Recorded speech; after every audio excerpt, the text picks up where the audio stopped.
Shalom, selamat pagi Bapak Ibu yang dikasihi oleh Tuhan. Sebelum kita membaca dan merenungkan kebenaran firman Tuhan, mari kita berdoa. Bapa, kami bersyukur untuk waktu di pagi hari ini kami boleh membaca dan merenungkan firman Tuhan. Tuhan pimpin dan berkati setiap kami agar kami boleh mengerti kebenaran firman-Mu. Di dalam nama Tuhan Yesus kami berdoa. Amin. Pembacaan firman Tuhan diambil dari Ibrani 3 ayat 1-6. Demikian firman Tuhan. Karena itu saudara-saudara yang kudus, kamu yang memiliki bagian dalam panggilan surgawi, pandanglah Yesus sang rasul dan imam besar pengakuan kita, yang setia kepada Dia yang telah menetapkannya, sama seperti Musa yang setia dalam seluruh rumahnya. Sebab Yesus dianggap layak untuk mendapat kemuliaan yang lebih besar daripada Musa, seperti halnya seorang pembangun rumah yang mendapat kehormatan lebih besar daripada rumah itu sendiri. Sebab setiap rumah dibangun oleh seseorang, tetapi pembangun dari segala sesuatu adalah Allah. Musa setia dalam seluruh rumah Allah sebagai seorang pelayan untuk memberi kesaksian kepada hal-hal yang akan dikatakan di kemudian hari.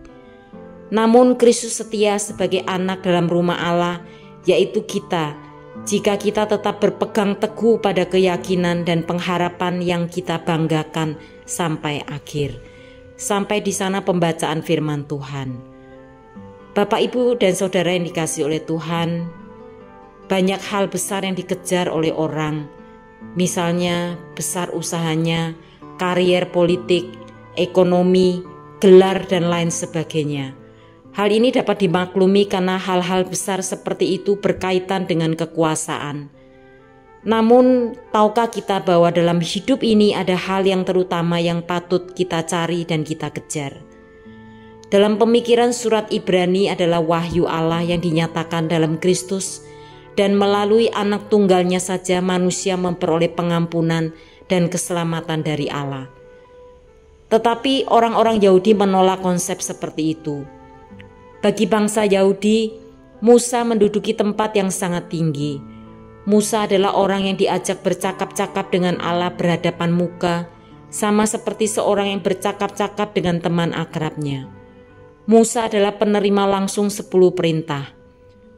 Untuk alasan itulah penulis Ibrani berniat menyatakan kebenaran ini kepada orang-orang Yahudi, bahwa status Yesus di hadapan Allah jauh lebih tinggi daripada Musa yang diagungkan oleh mereka.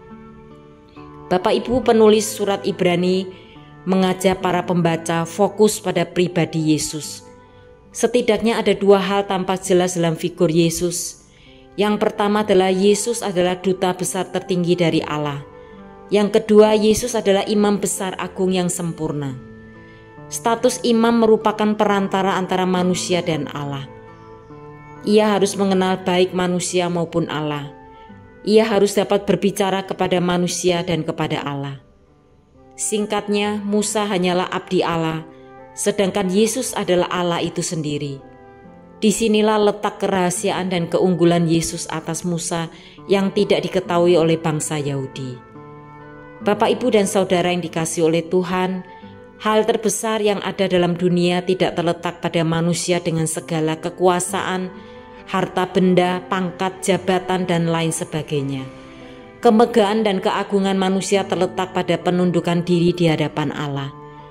Ketertundukan itu mencakup segala sesuatu yang dimilikinya termasuk hidupnya sendiri.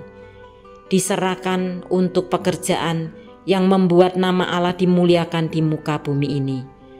Karena itu marilah kita menjadikan Allah sebagai sandaran hidup kita satu-satunya. Mari kita berdoa.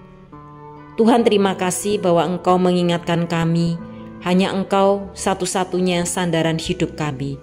Hanya Engkau satu-satunya harta kami yang paling berharga dalam dunia ini. Ajarkan kami untuk terus menyembah Engkau dengan segala keberadaan kami. Kami hanya memiliki Engkau sebagai Tuhan satu-satunya di dalam hidup kami.